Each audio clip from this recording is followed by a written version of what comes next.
João capítulo 19, verso 30, se você puder acompanhe comigo na sua Bíblia. O texto bíblico diz assim: E Jesus disse, Tetelestai, está consumado. Com isso, Jesus curvou a sua cabeça e entregou o seu espírito. Um pouco antes de Jesus entregar o seu espírito, ele vai fazer uma declaração, ou melhor dizendo, ele vai declarar uma palavra muito forte. Além de muito forte, também muito importante. Jesus disse, Tetelestai.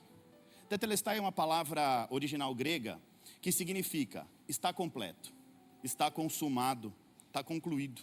Missão cumprida, problema resolvido. Ou seja, Jesus, ele cumpre a sua missão. Quando ele diz Tetelestai, ele está literalmente cumprindo a sua missão, entregando o seu espírito. Aqui tem um detalhe bem importante nesse texto. A Bíblia diz que quando Jesus declara, está consumado, ele entrega o seu espírito. Quando a Bíblia diz que Jesus entregou o espírito, o que isso significa? Significa que Jesus morreu. Ou seja, a morte acontece quando o espírito, ele se separa do corpo. Lembra do conceito tricotomia, corpo, alma e espírito? Quando o nosso espírito, que é a parte mais importante do nosso ser tricotômico, se separa do corpo, a morte acontece. Foi exatamente o que aconteceu. Jesus, ele falou uma última palavra, uma declaração poderosa, não é apenas uma palavra, isso é uma declaração poderosa. Ele estava entregando a obra dele, o projeto dele, a missão dele, o propósito dele nas mãos de Deus, dizendo, olha, a minha parte eu fiz, resolvi o problema do pecado, missão concluída, missão cumprida, e aí então ele decide entregar o seu espírito. No caso de Jesus, a gente precisa entender algo aqui muito importante. Não foi Jesus que morreu, ele não morreu simplesmente porque ele perdeu as forças ali na cruz. Ele não morreu porque ele foi vencido pela dor. Ele não morreu por conta ali das chicotadas e tudo mais, não foi isso. Jesus, ele não morreu porque a morte se apresentou diante dele. A Bíblia vai dizer que ele entregou o seu espírito. Ou seja, foi Jesus que entregou a sua própria vida, por livre vontade. Ou seja, ele estava no controle de toda aquela situação. A morte não estava no controle, Jesus estava no controle.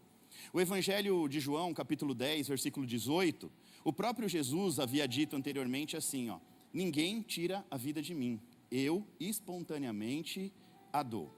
Primeiro Jesus ele declara, Tetelestai, está consumado. Primeiro ele diz, a minha missão foi cumprida. Primeiro ele resolve o problema do pecado, o maior problema da humanidade desde os tempos de Adão. E só depois que ele cumpre a sua missão, ele entrega o espírito dele. O que isso significa? Que Jesus ele não morreu derrotado. Jesus não foi derrotado pela morte, não foi nada disso. Na verdade, Jesus ele vai morrer depois de terminar a missão que ele veio para fazer aqui na terra. Quando ele entrega a vida dele, isso significa que a missão dele estava concluída. O projeto que Deus havia dado para ele estava concluído. Jesus ele não foi vencido pela cruz, Jesus não foi vencido pela morte, Jesus ele entregou a vida dele depois que cumpriu a missão. Tetelestai quer dizer, aquilo que precisava ser feito, foi feito. Aquilo que ele veio para fazer, ele fez, com muita excelência. A missão que Deus tinha dado para Jesus foi concluída naquele momento, na cruz do Calvário, numa sexta-feira, final do dia. O maior problema da humanidade foi resolvido, o problema do pecado. O maior problema da humanidade. O pecado, como nós já aprendemos aqui, ele causa uma separação. Ele quebra uma aliança entre nós e Deus, ou seja, o nosso relacionamento com Deus, ele é quebrado por conta do pecado. Quando o homem peca, ele perde o acesso, ele perde a comunhão. E aí, o homem pecador, ele passa a viver debaixo das consequências desse pecado. Por isso, Jesus vem ao mundo. Jesus vem para resolver o maior problema da humanidade que chamava-se pecado. E Jesus ele vem para carregar sobre si os nossos pecados, as nossas transgressões. O pecado de toda a humanidade. Jesus ele vem para assumir na cruz a condenação pelos nossos pecados. Quem era para viver aquilo, passar por aquela dificuldade, não era Jesus, mas ele vem para nos ensinar que ele é o caminho da reconciliação. É por meio de Jesus que nós temos acesso a Deus, livre acesso a Deus. Antes de Jesus, o homem está debaixo de uma maldição adâmica.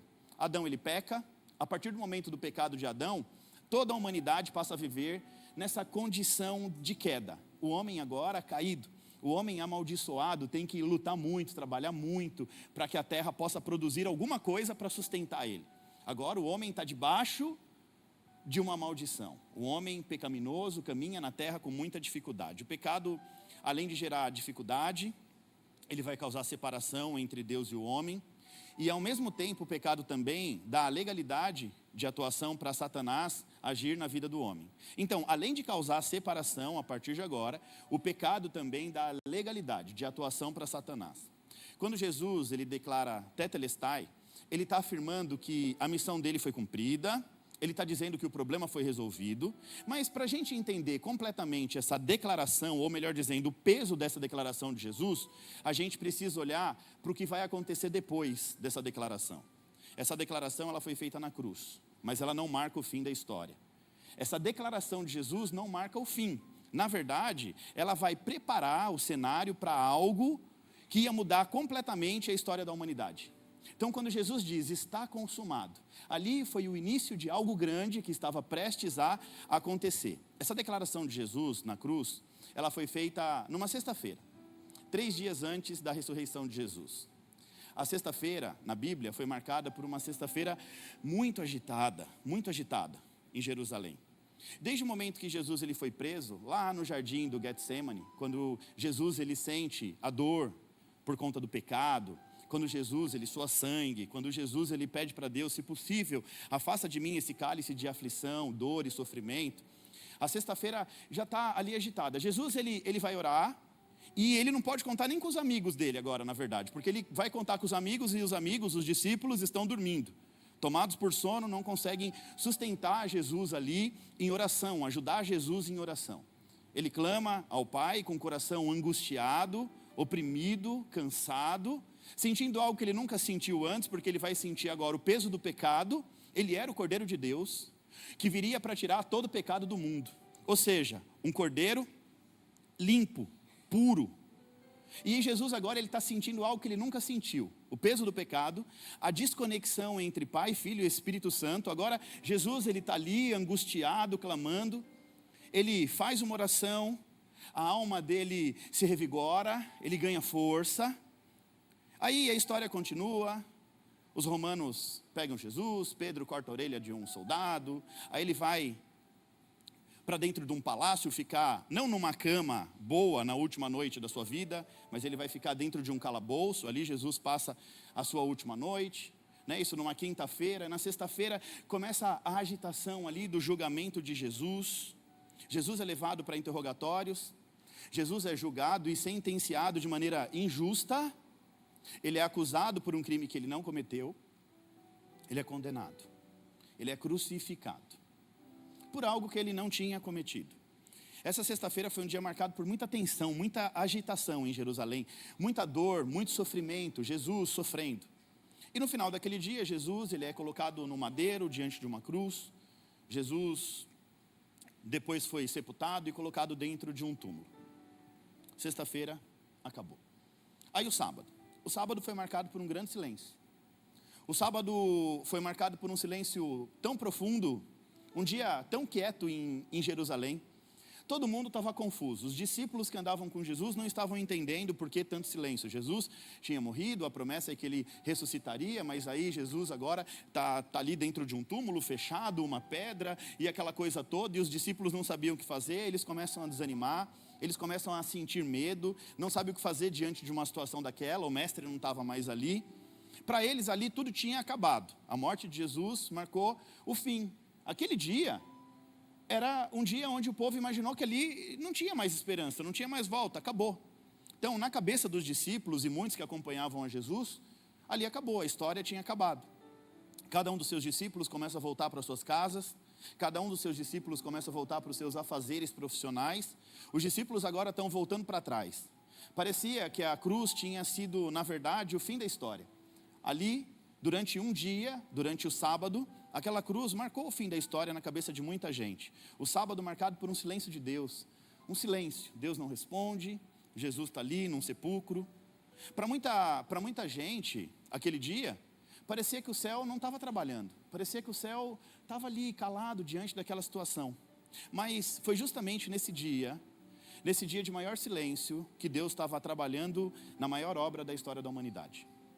Muitas vezes a gente não entende o dia do silêncio de Deus. Muitas vezes a gente quer ficar questionando a Deus. Deus, eu tenho orado, eu tenho falado com o Senhor e tal. E esse texto mostra que é justamente no silêncio que Deus trabalha ao nosso favor.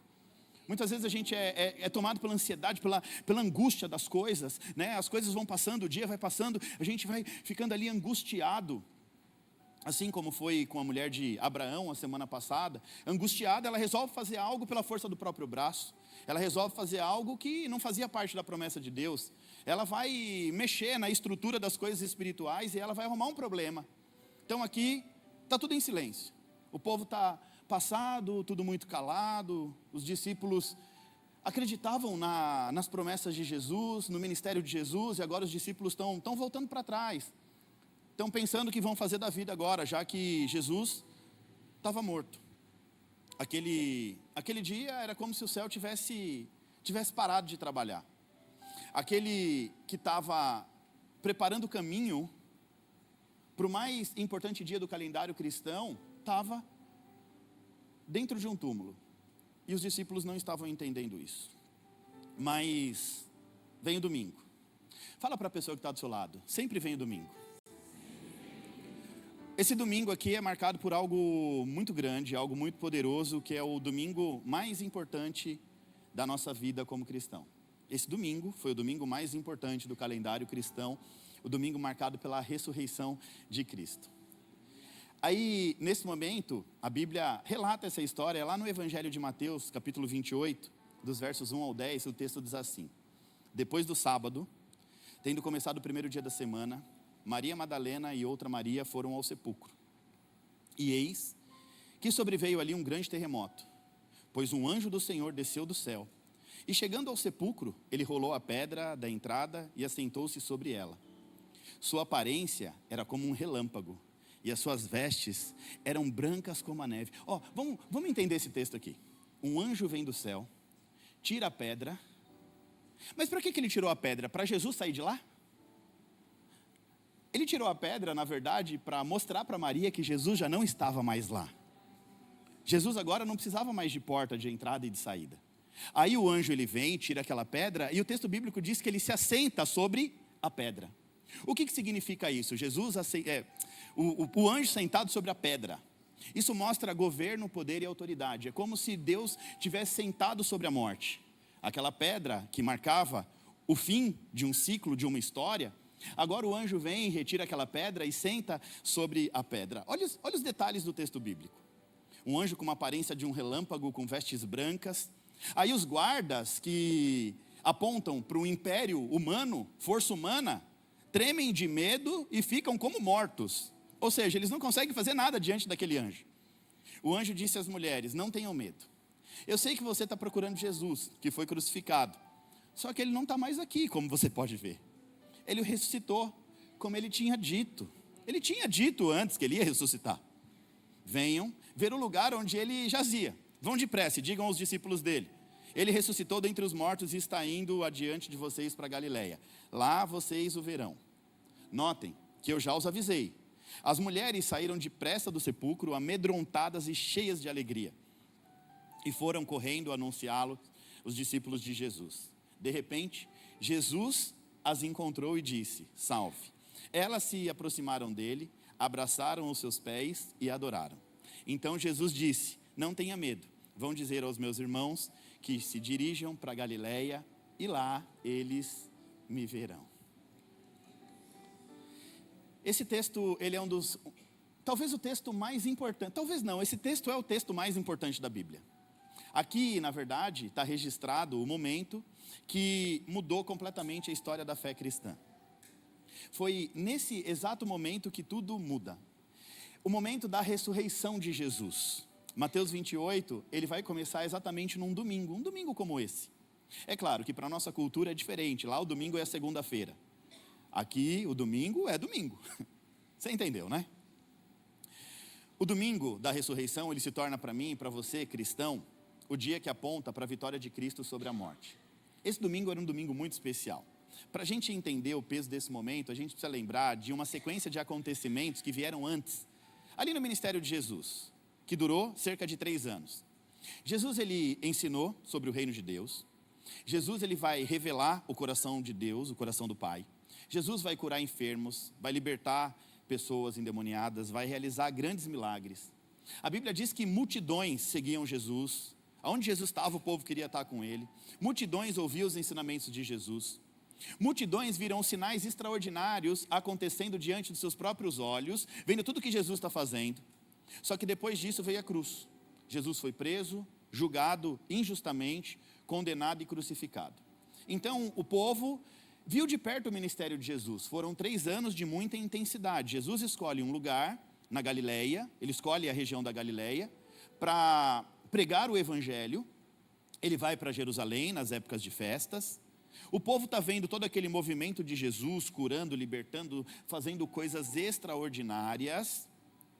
E Jesus, ele entra em Jerusalém pela entrada triunfal. A última semana da história de Jesus, Jesus é aclamado pelo povo. Dias depois ele está sendo crucificado pelo povo.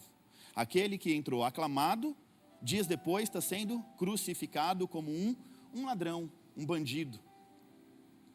Aí vem a cruz, ele é preso, julgado, crucificado. Aos olhos humanos, aquilo parecia o fim de uma história. Acabou, a história acabou. Para muitos parecia que tudo aquilo tinha sido construído, tudo que tinha construído no ministério de Jesus, acabou ali. Ele morreu, acabou. Os discípulos agora estão abalados, confusos, com medo, não entendem a situação. Aquele que eles acreditavam que era o Messias, agora está morto. Se a história terminasse aqui, Jesus, ele seria apenas um líder religioso que morreu defendendo aquilo que ele acreditava. Um homem comum, como eu e você. Um homem de Deus que acreditou no poder do Evangelho, pregou o Evangelho e terminou o tempo dele na terra.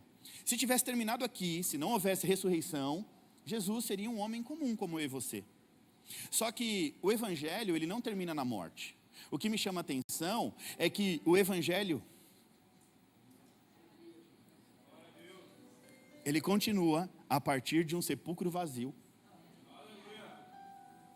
Não foi a morte que deu fim, que encerrou a jornada do Evangelho. Aquele sepulcro vazio marca o início de um novo tempo. Quando o anjo desce e tira aquela pedra e fala para as mulheres, olha, entra no sepulcro, vê se tem alguém ali. Ele ressuscitou. Aquelas mulheres não tinham visto Jesus ressuscitando.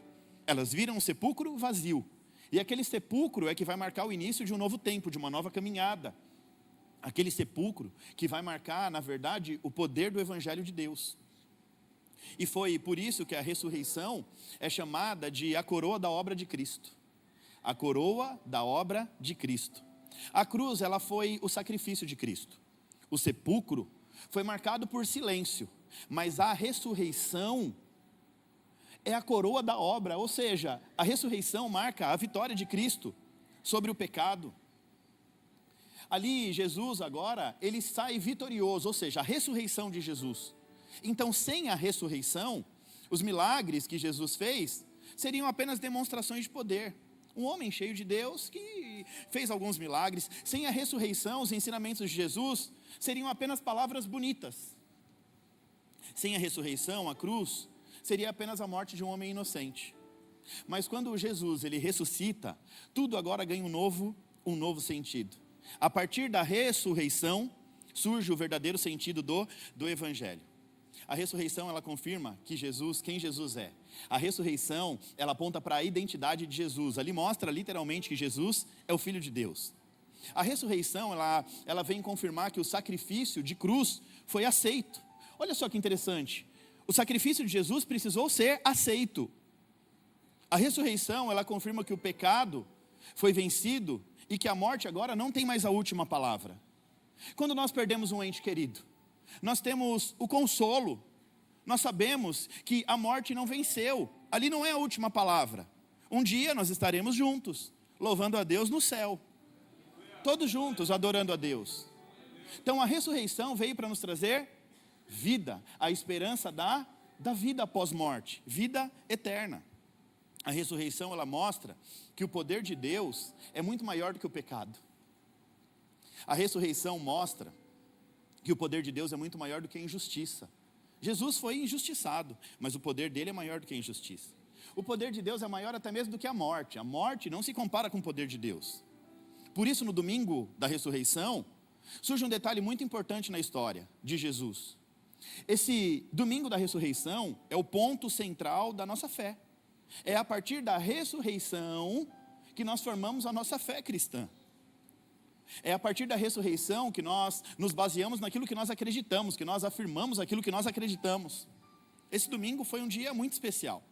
O cristianismo, ele não está baseado apenas nos ensinamentos de Jesus. O cristianismo, na verdade, está firmado numa verdade absoluta. Cristo morreu, mas ele ressuscitou. Os ensinos de Jesus fazem parte do pacote, mas a nossa fé, ela está firmada na ressurreição de Cristo. E foi exatamente isso que Mateus capítulo 28 está começando a nos revelar.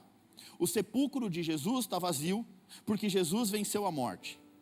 A obra de Cristo agora se consolida. A obra é consolidada a partir da ressurreição. Por quê? Porque é na ressurreição que tudo aquilo que Jesus fez na terra, que agora vai ganhar um sentido. Tudo aquilo não teria sentido se Jesus não tivesse ressuscitado. Se Jesus permanecesse naquele sepulcro, nada do que Jesus fez teria sentido para mim e para você. E é exatamente por isso que o domingo da ressurreição se torna um dos dias mais importantes para mim e para você. Por quê? Porque no domingo da ressurreição, ou o domingo da ressurreição, vai revelar o resultado daquilo que Jesus declarou na sexta-feira na cruz. O domingo da ressurreição é o resultado de uma declaração. Na sexta-feira, Jesus disse, tetelestai, está consumado. Aí no domingo, Deus vai responder a essa declaração. Deus responde mostrando ao mundo inteiro que aquilo que Jesus fez na cruz foi aceito e confirmado. Era necessário ser aceito e confirmado. O domingo da ressurreição vai ficar conhecido como domingo de Páscoa. A Páscoa vem do hebraico Pessah, que significa passagem, saída, libertação. No Antigo Testamento, a Páscoa ela vai marcar a passagem do povo de Israel. Um povo que estava escravizado há mais de 430 anos no Egito. Agora vai ganhar liberdade. Na noite da liberdade, a Bíblia diz que foi necessário sacrificar um cordeiro. Um cordeiro sem defeito. Pegar um cordeiro, sacrificar um cordeiro, pega o sangue do cordeiro, passa nos umbrais das portas, para que aquilo fosse uma espécie de demarcação de território, para que quando o anjo da morte, o anjo do juízo, passasse pelo Egito, ele não adentrasse em aquelas casas que estavam marcadas pelo sangue do cordeiro. Ou seja, aquela casa marcada estava protegida. Quando Jesus ele morre na cruz, ele se torna o Cordeiro de Deus, que tira o pecado do mundo. Um sacrifício que resolve um problema, o maior problema da humanidade, o pecado. Mas é na ressurreição que Deus ele vai mostrar ao mundo que o sacrifício de Jesus foi aceito. Aquele sacrifício precisou ser aceito. Era de costume no Antigo Testamento, quando o povo pecava, era necessário apresentar um sacrifício. Então, toda vez que uma pessoa pecava, eles iam apresentar-se diante de um sacerdote no templo, e era levado ali um cordeiro até o altar. Mas olha só que interessante, era levado um cordeiro até o altar, mas não era o povo que oferecia o sacrifício diretamente a Deus. Era necessário o sacerdote. Então a pessoa comprava ali um cordeiro, levava diante do sacerdote, o sacerdote examinava o cordeiro e sacrificava o cordeiro. O sacerdote vai pegar esse cordeiro, sacrifica diante do altar, só que esse sacrifício precisava atender algumas exigências. Não era só pegar um animal e sacrificar, era necessário atender algumas exigências. Primeiro, o animal precisava ser perfeito, sem defeito, porque aquilo representa pureza e santidade. Um animal sem defeito significa um animal puro, limpo, sem defeito. Ali aponta para a pureza, para a santidade de Deus. Quando esse sacrifício é oferecido da maneira correta, presta atenção, não era qualquer sacrifício. Não era qualquer cordeiro, não era qualquer animal, era um cordeiro puro, limpo. Quando se oferecia da maneira correta, Deus confirmava o sacrifício. E o que acontece quando Deus confirma o sacrifício? Isso é um sinal de que a aliança continua. De que aquilo que foi quebrado pelo pecado, o relacionamento entre Deus e o homem, por conta do pecado, Deus está dizendo, um novo dia. Esse cordeiro representa a expiação pelos seus pecados. Então, a partir de agora, você pode voltar a ter relacionamento direto comigo. Vá e não peques mais. Então, o relacionamento entre Deus e o povo aqui agora foi restabelecido. Depois desse sacrifício, esse relacionamento continua.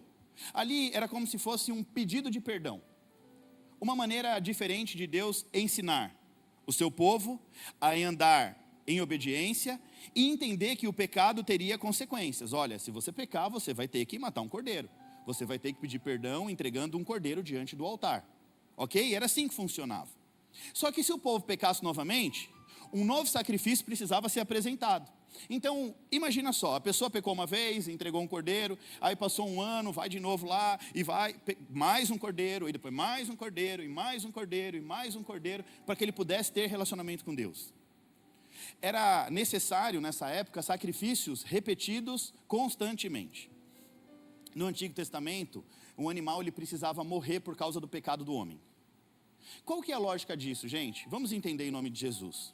Na verdade, tudo isso aponta para um princípio espiritual, né? A Bíblia, ela vai estabelecer que o pecado produz morte. Pecado produz morte. Então, quando o homem, ele peca, a consequência do pecado é a separação.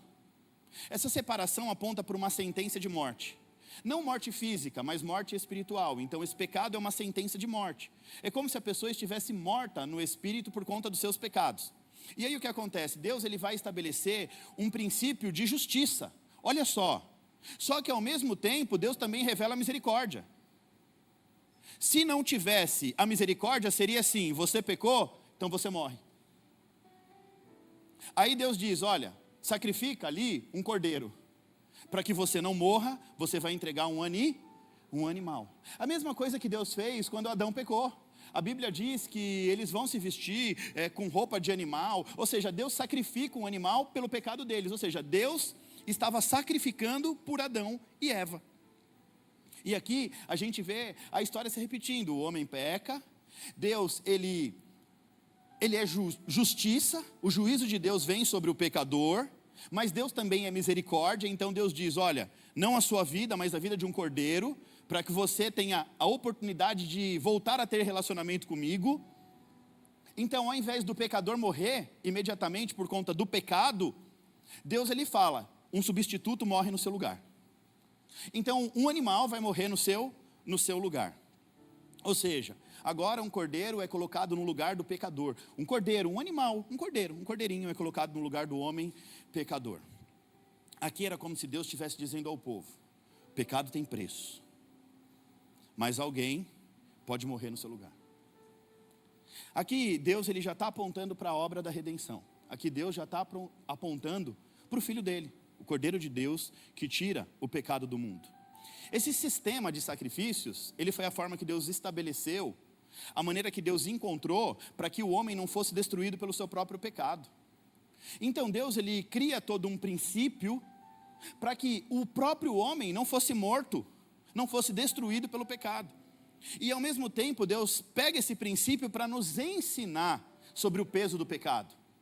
Deus está mostrando, olha, por conta do seu pecado, alguém vai ter que morrer. Por conta do seu pecado, um cordeiro vai ter que morrer. Ou seja, alguém vai ter que morrer por conta desse pecado. Então Deus transfere o peso e a culpa para um cordeiro, para que o homem continue tendo relacionamento com ele. Esse sistema foi uma maneira que Deus encontrou para estabelecer uma verdade. Uma maneira que Deus encontrou para manter a casa em ordem. Agora, todos aqueles sacrifícios vão apontar para algo muito maior, algo profético, para o futuro. Eles eram, na verdade, uma figura do sacrifício que viria. Tudo isso era uma figura daquilo que estava por vir. Aí quando Jesus aparece, Jesus ele se torna o Cordeiro de Deus, aquele que vai tirar todo o pecado do mundo. Só que Jesus, ele não morre apenas como um símbolo.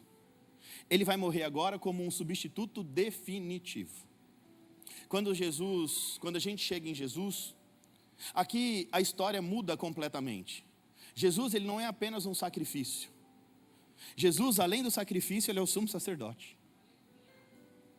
Ele é aquele que vai se entregar para ser sacrificado, e é aquele que vai fazer o sacrifício entregando a Deus o seu próprio sacrifício. Por isso, ele decidiu entregar o seu espírito.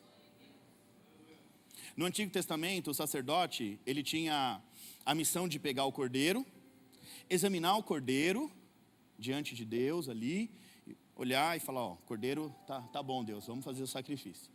Aí ele fazia o sacrifício e purificava o pecado daquela pessoa.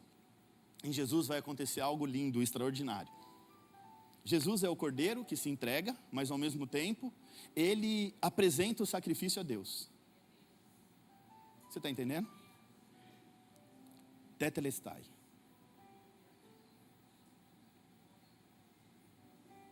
Missão cumprida. Problema resolvido. Está entregue o cordeiro.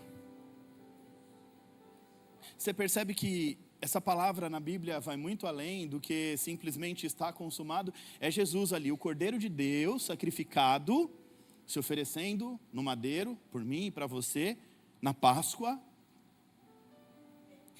E ele é o sumo sacerdote, ou seja, ele é o sumo sacerdote, está acima dos sacerdotes. Aí ele vai se entregar, ele vai falar assim, ó, Cordeiro limpo, puro, imaculado, se entregando por expiação ao pecado de toda uma humanidade. Na sexta, na cruz, Jesus vai entregar a sua própria vida pelos nossos pecados. Ali Jesus declara, tetelestai, obra concluída, sacrifício entregue. O sacrifício foi entregue, agora está nas tuas mãos. Ele entrega nas mãos de Deus o cordeiro. Ele se entrega a ele mesmo nas mãos de Deus, o sumo sacerdote entregando o sacrifício. Jesus, o sacrifício, o cordeiro e o sumo sacerdote, dizendo, está pronto, está consumado. O sacrifício foi entregue. Aí no domingo da ressurreição, é o dia que Deus responde ao sacrifício de Jesus. Deus, ele não responde imediatamente ao sacrifício. Não foi na mesma hora, está consumado, e Deus responde, então vai, ressuscita. Um dia inteiro se passa, o dia do silêncio de Deus, e aí Deus vai e consolida a obra de Jesus. Deus consolida a obra. Deus responde àquele sacrifício. A ressurreição, na verdade, é Deus mostrando para o mundo inteiro que o sacrifício de Jesus foi aceito e foi suficiente de uma vez por todas. Deus está dizendo, olha, o que o meu filho fez na cruz é suficiente por todos vocês. O acusador não tem mais poder e autoridade sobre a tua vida. O pecado não tem mais poder sobre a tua vida. Ou seja, ele fez o que tinha que ser feito. E a partir de Jesus, não é mais necessário repetir sacrifícios. Não precisa mais pegar um cordeiro. Acabou. Jesus fez. Ele foi o Cordeiro de Deus que tira o pecado do mundo. Agora é por meio de Cristo que nós temos acesso ao perdão. É por meio de Cristo que nós temos acesso à reconciliação. É por meio de Cristo que nós temos acesso à salvação, à vida eterna. Deixa eu facilitar seu entendimento. No Antigo Testamento, o sacrifício ele aponta para um animal. Só que não qualquer animal. Precisava ser um animal perfeito. Um animal perfeito que seria oferecido para morrer no lugar de um pecador. Os sacrifícios, eles eram repetidos. Por quê? Porque o povo continuava pecando, pecando e pecando. Jesus, então, o sacrifício único confirmado pela ressurreição. Se tudo que Jesus fez na terra tivesse uma mancha, Jesus não ressuscitaria. Se Jesus tivesse pecado, ele não ressuscitaria, e a obra dele seria em vão. O Cordeiro de Deus, o Cordeiro puro. Era necessário um Cordeiro limpo, não podia ter mancha e nem pecado. A Bíblia diz que nele não havia nenhuma condenação, ele era puro. Quando Jesus diz, está consumado, ele está dizendo, olha, como um Cordeiro puro, eu vim para levar sobre a cruz os pecados da humanidade. Está consumado. Jesus é confirmado pela ressurreição. Jesus morre no meu lugar, no teu lugar. E existe um detalhe muito impressionante sobre a morte de Jesus, que muitas vezes a gente não compreende, ou a gente nem se atenta. Eu não sei se você sabe, mas a crucificação de Jesus, ela aconteceu exatamente no período das festas judaicas, para ser mais específico, na festa de Páscoa. Naquele período em Jerusalém, estava lotado de gente. Os judeus vinham de várias regiões e iam celebrar a Páscoa em Jerusalém. O que acontece durante a Páscoa? As pessoas levam cordeiros, muitos, para sacrificar no templo e celebrar a libertação do Egito. Então muitas pessoas estão vindo, famílias estão vindo com, ali pai, mãe, filho, está vindo com um cordeiro, levando um cordeiro para ser sacrificado. Era Páscoa. Enquanto os sacerdotes estavam no templo sacrificando os cordeiros, Jesus estava sendo crucificado no Gólgota, fora da cidade. O que isso quer dizer? Enquanto os cordeiros, os animais eram sacrificados no altar do templo, o verdadeiro cordeiro, o cordeiro de Deus, também estava sendo sacrificado na cruz, ao mesmo tempo, no período da Páscoa. Os cordeiros da Páscoa, eles precisavam ser cordeiros limpos, sem defeitos. Sabe o que é interessante? A Bíblia vai nos mostrando a pureza de Jesus. Quando Jesus é entregue na mão de Pilatos, Pilatos vai declarar várias vezes: eu não encontro crime nenhum nesse homem. Esse homem está puro. Esse homem é limpo. O que vocês estão querendo fazer com ele é injusto. Ele não tem pecado. Ele é puro. Ele está limpo. Até o governador romano está reconhecendo que Jesus era inocente. Ele está dizendo: esse homem é limpo, ele é puro. Mas o Cordeiro de Deus precisava ser puro, limpo. Os cordeiros da Páscoa não era só um símbolo, não era apenas um símbolo. Jesus, ele vai morrer na cruz. Olha só que interessante. Isso vai encontrar um cumprimento profético. Paulo diz em 1 Coríntios capítulo 5, versículo 7, Cristo, o nosso Cordeiro Pascual, foi sacrificado. Quando Jesus ele declara tetelestai, ele está dizendo que está consumado, ele está dizendo que tudo que precisava ser feito para resolver o problema da humanidade foi feito. Ele fez o que devia fazer. Ele pagou a dívida. Agora existe reconciliação para mim e para você por meio de Jesus. A aliança entre a humanidade, o povo e Deus foi restaurada por meio de Jesus. A história não termina na cruz. 3 dias depois, acontece a ressurreição. Mas a ressurreição também não é apenas um milagre que aconteceu com Jesus no passado. A ressurreição, na verdade, ela vai marcar o início de um novo tempo para a humanidade. Ou seja, é a partir da ressurreição que nós temos acesso. É a partir da ressurreição que nós temos uma nova oportunidade. A ressurreição, ela vai declarar, literalmente, que aquilo que estava morto pode voltar a ter vida. Eu não sei se você sabe, mas o dia de hoje, espiritualmente dizendo, carrega uma bênção espiritual. A bênção da ressurreição, o milagre da ressurreição. O dia de hoje é um dia para a gente declarar vida sobre a nossa casa, sobre a nossa família, sobre o nosso ministério.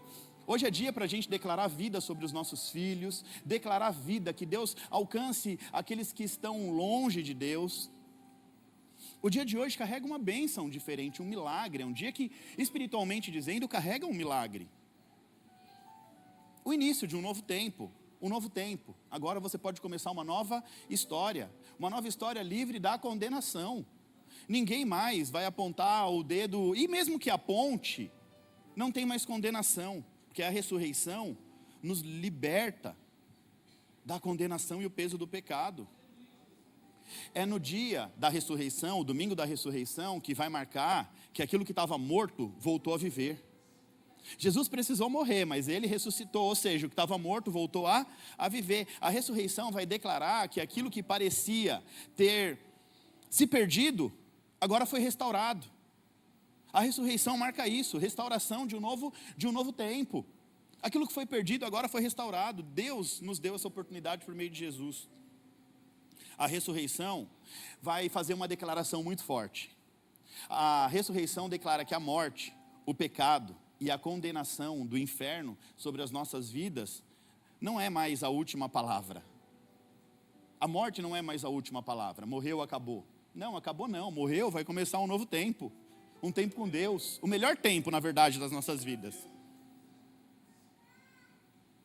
A condenação, ou seja, você está condenado. Agora, a condenação ela perde o peso, o pecado. Hoje ele perde o peso por conta de Jesus, da ressurreição de Jesus. É claro que o pecado causa separação. Mas, se nós nos arrependermos verdadeiramente em Cristo Jesus, nós temos acesso à reconciliação.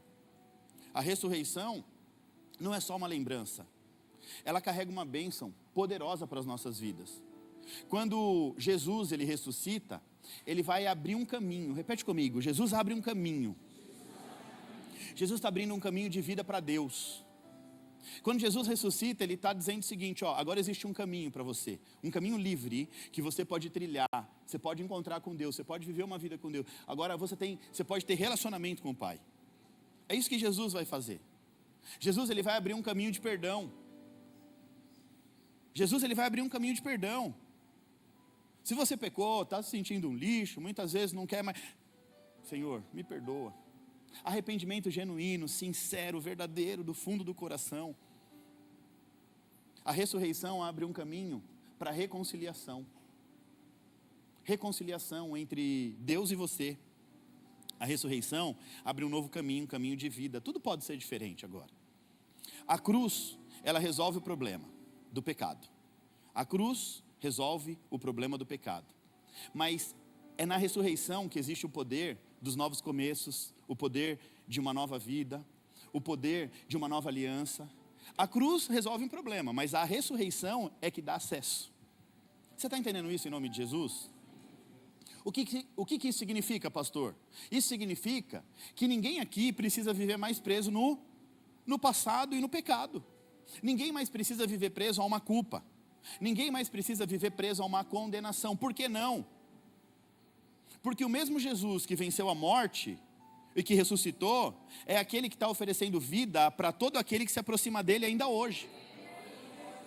Aquilo que Jesus fez foi por mim e por você, foi por nós, é para a gente, é para mim, é para você. E por isso nós precisamos responder corretamente a essa atitude, nos relacionar corretamente com Jesus, por conta dessa atitude que nos salvou, que nos libertou do aprisionamento do pecado. Tetelestai declara que a obra foi completa. A ressurreição declara que uma nova vida começou. E por causa de Jesus, aquilo que parecia ser o fim, agora se transforma no começo de um novo tempo na sua vida. Aquilo que parecia que acabou, aí Jesus fala, acabou não, meu filho, eu entrei, agora que vai começar. Fala para o crente do seu lado, Jesus entrando, aí é que a sua vida começa.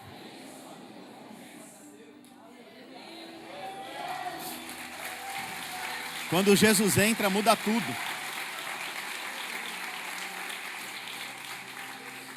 E aí, cabe a mim e a você responder a esse novo tempo que Cristo abriu para nós. Ele nos deu a oportunidade de viver algo novo com Deus.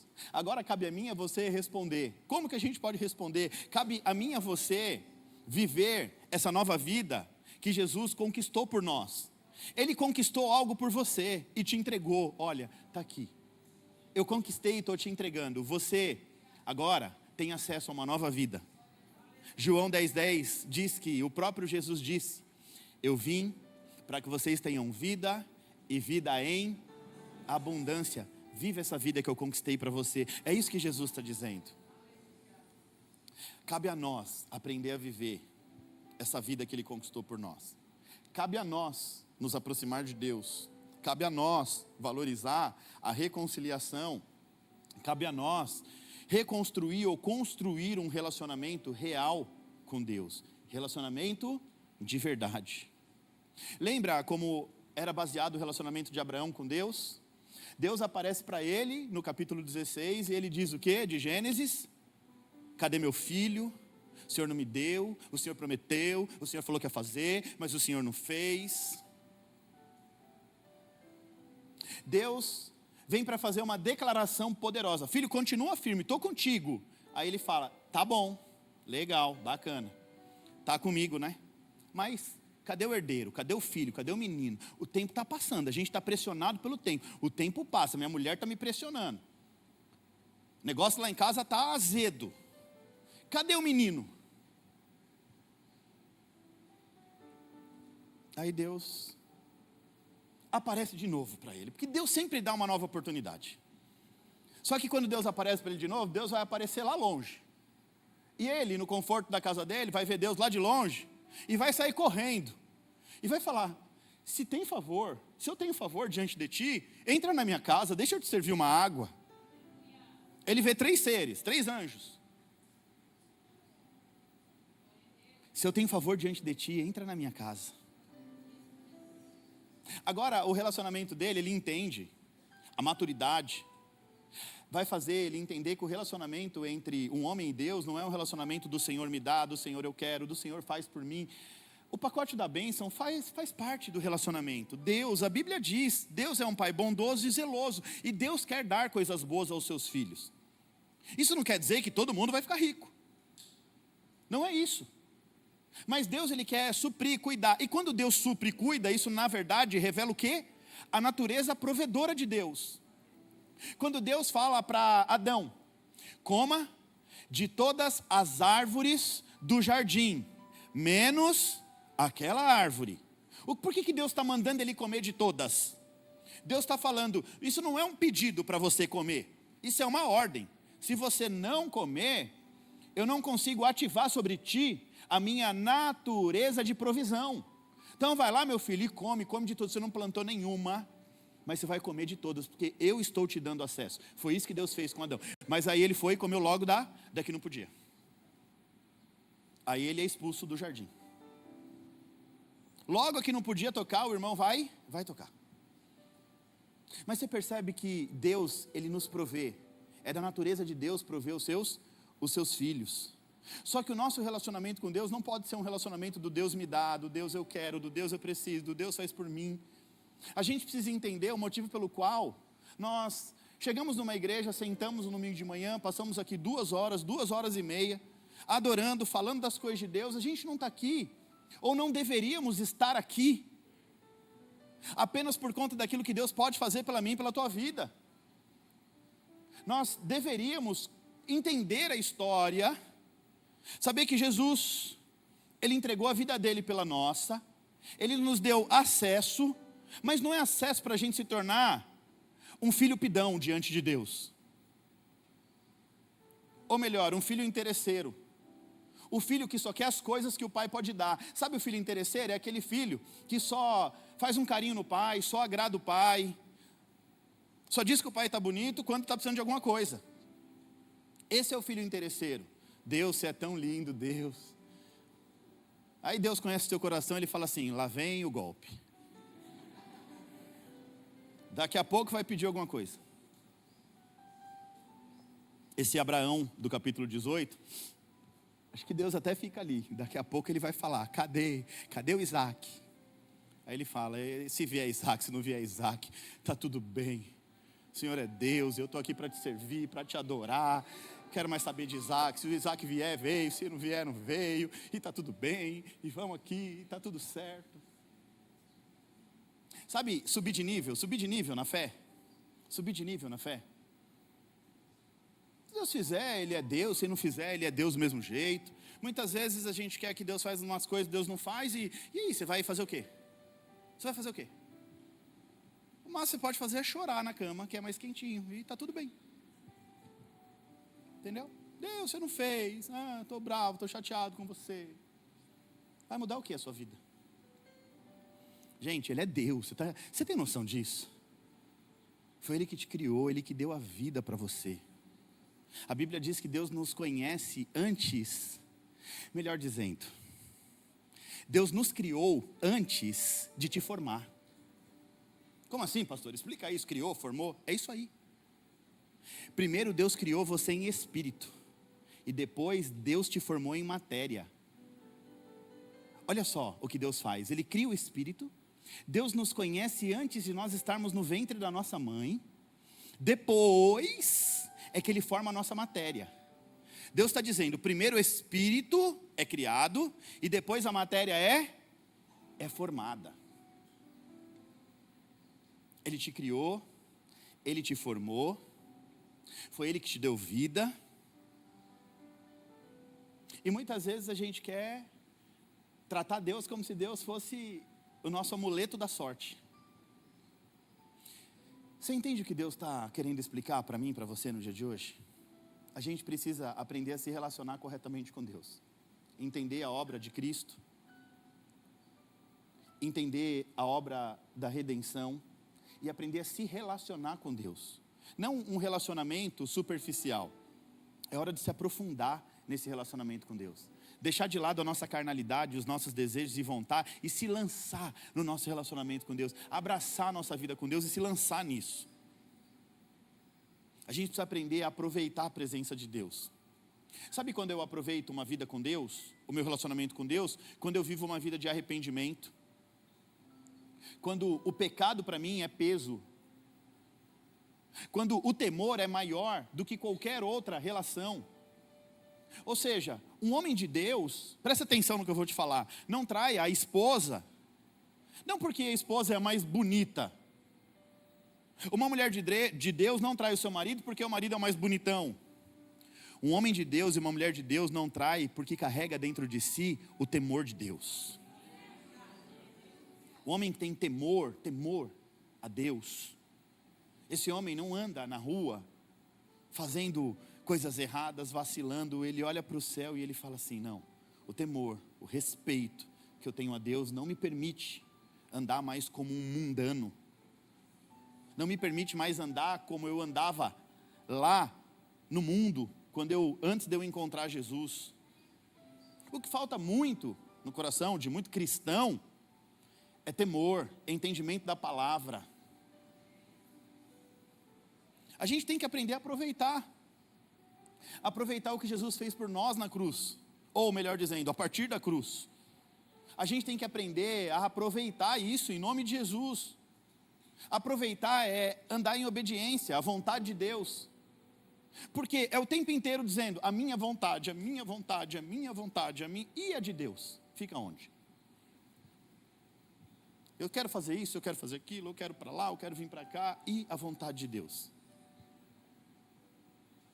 A gente precisa aprender a colocar Cristo no centro da nossa vida.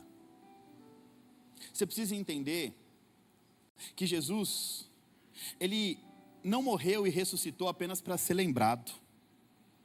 O culto de hoje não pode ser marcado por uma lembrança pascual. O culto de hoje não pode ser marcado por uma lembrança da... eu vou lá na igreja hoje porque eu sei que é Páscoa. Aí o pastor vai falar, vai colocar Jesus lá na cruz e tal. E eu vou lembrar do sacrifício que Jesus fez. Ô crente, deixa eu te falar um negócio. Jesus não morreu só para ser lembrado, não. Jesus, Ele morreu e ressuscitou para que nós pudéssemos viver uma nova história com Deus.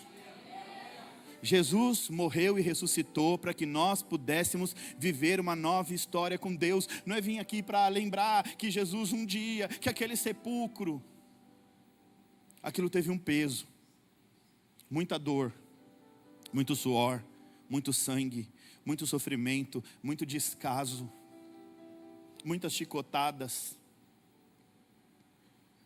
Ele fez tudo aquilo. Não só para ser lembrado 2026 anos depois, olha os feitos de Jesus. Isso seria até algo humano, egoísta. Eu só quero fazer para meu nome ficar registrado na história. O que Ele fez foi além. O que Ele fez vai marcar um novo tempo. Vai liberar um novo acesso. Ele vai nos dar a possibilidade de escrever uma história com Deus, uma história linda, uma história...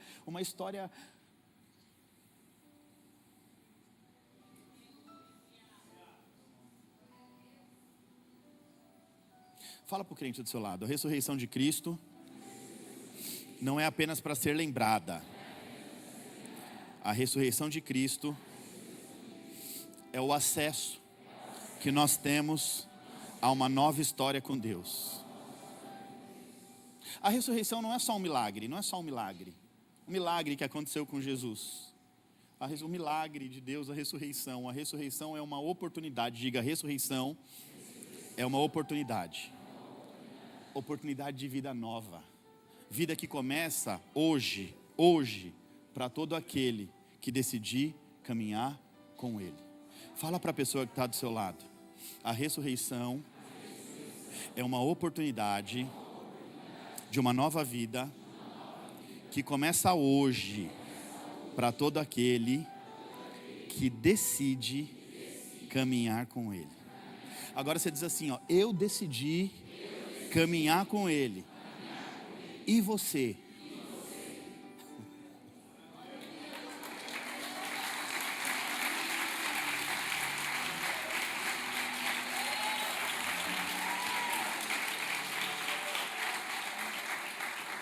Eu decidi caminhar com Ele. Amém. Eu decidi caminhar com Ele. E foi a melhor e maior escolha da minha vida. Quem aqui já decidiu andar com Cristo? Levanta a mão. Honra essa oportunidade que Jesus te deu a partir daquela cruz. Honra essa oportunidade. Que nós possamos ser tomados por consciência no espírito, consciência na alma, para que a gente possa, não só num dia como hoje, que a gente não trate esse dia como um dia comum. Para muitos, o dia da Páscoa é só um dia de comprar um chocolate, dar para os filhos, comprar um bacalhau e fazer um belo bacalhau e comer. É hoje que come bacalhau? Todo dia come bacalhau se você quiser. Mas hoje nós vamos comer feijoada. Por que colocaram feijoada hoje? Isso não é afronta não, né? Vocês não estão afrontando. O dia de hoje não é só uma lembrança. O dia de hoje não é comércio. O dia de hoje não é ovo de Páscoa. O dia de hoje não é chocolate. O dia de hoje não é coelhinho. Coelho nem bota ovo. Ovo de coelho. Cada coisa que a gente vê. O dia de hoje também não é só uma lembrança. Eu fui lá na igreja e lembrei que Jesus existe. O dia de hoje é um chamado. Fala para o crente do seu lado. O dia de hoje é um chamado. O dia de hoje é um chamado para reconciliação. Deus está te chamando para viver um novo tempo em nome de Jesus. Fala para a pessoa que está do seu lado. Deus está te chamando para viver um novo tempo em nome de Jesus. Em nome de Jesus. Amém ou não amém? Se coloque de pé, igreja, em nome de Jesus.